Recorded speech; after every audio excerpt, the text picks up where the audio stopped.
Hi everyone. Around 2 weeks ago, I passed my AWS Solutions Architect Associate exam, and I'm excited to share with you today valuable tips and strategies that helped me succeed on my first attempt. So if you're aspiring to conquer this certification, stay tuned because I've got some insights that can make your journey a whole lot smoother. Tip number 1 is to register for 2 courses. One is to study the theory and do the hands-on labs related to it. And the second one is to solidify the knowledge that you got from the first course. In my case, I chose the course provided by A Cloud Guru and supplemented it with the course offered by Stefan Marek on Udemy. I started with A Cloud Guru, watching their video lessons and working out the hands-on labs that follow each lesson. Hands-on labs play a crucial role in solidifying the concepts you've learned. Skipping them thinking they are unnecessary for a multiple choice exam is a common misconception. They exist for a reason and they are definitely an integral part of your preparation for this exam. Personally, I found them immensely beneficial. Simply put, if you are capable of doing those labs, then you understand the theory really well. A Cloud Guru offers excellent hands-on labs which complement the theory. Stefan also offers hands-on labs in his Udemy course, but you'll have to either practice them on your own AWS account or by using a sandbox environment. However, I do not recommend that you practice on your AWS account due to potential security risks. The best option and the most secure one is to use a sandbox environment. A sandbox, in case the term is new to you, is an isolated environment designed to simulate a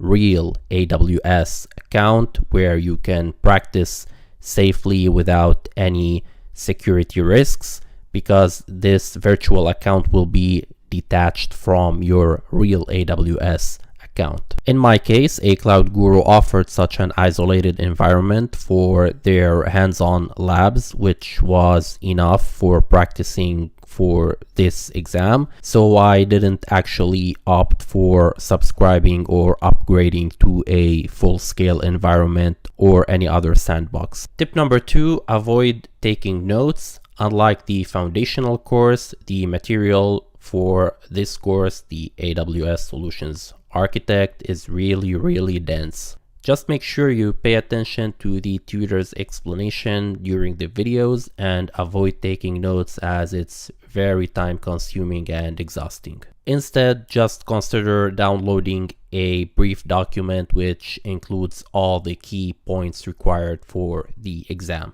In my case, since I bought Stefan's course, I was able to download his lecture notes in PDF format so that I could go back to them and review a specific point or check a particular concept. It took me one copybook before I stopped taking notes, as it really proved to be an impractical thing to do, and I did not even review my notes. Tip number 3, review 2 days before your exam date. The night before the exam, I googled a few summary notes and I found this to be the most useful one to go through.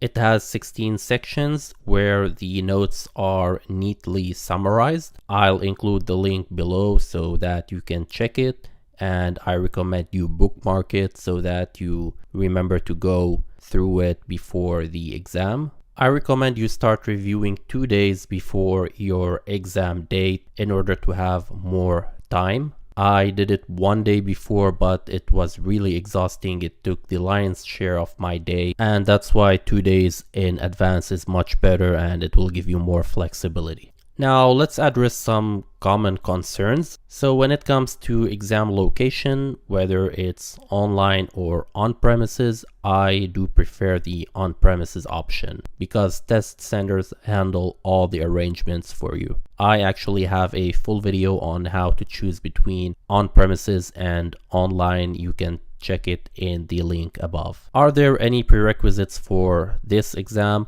No, you do not need to have any prior experience, despite it being helpful. So frankly speaking, if you're new to the cloud and you have zero experience in IT, then you don't need to worry a lot about this. Just start with the foundational course, pass this course, and then start studying for this exam, the associate exam, and I believe it's enough to guarantee a passing grade. My advice for you during the exam: now you will have a total of 130 minutes for 65 questions. Make sure not to spend more than 2 minutes on each question. Less is better in order to leave some time for you to review your answers. Avoid getting stuck on a single question, as it will really take precious time from you. From my experience, the exam time is really enough, but make sure not to relax or shift your focus. I made this mistake actually, and I spent lots of time on few questions, and I had to move very fast for the last 15 questions, which was something really uncomfortable for me. So make sure not to fall into this, and I'm certain you will find your own time management strategy after practicing 1 or 2 sample exams. And there you have it all. Good luck with your exam, and see you in the next video. If you found this video helpful, please make sure to like, subscribe, and share it with others. If you have any questions or additional tips, feel free to comment them below. Thank you for watching, and stay tuned for more insightful content.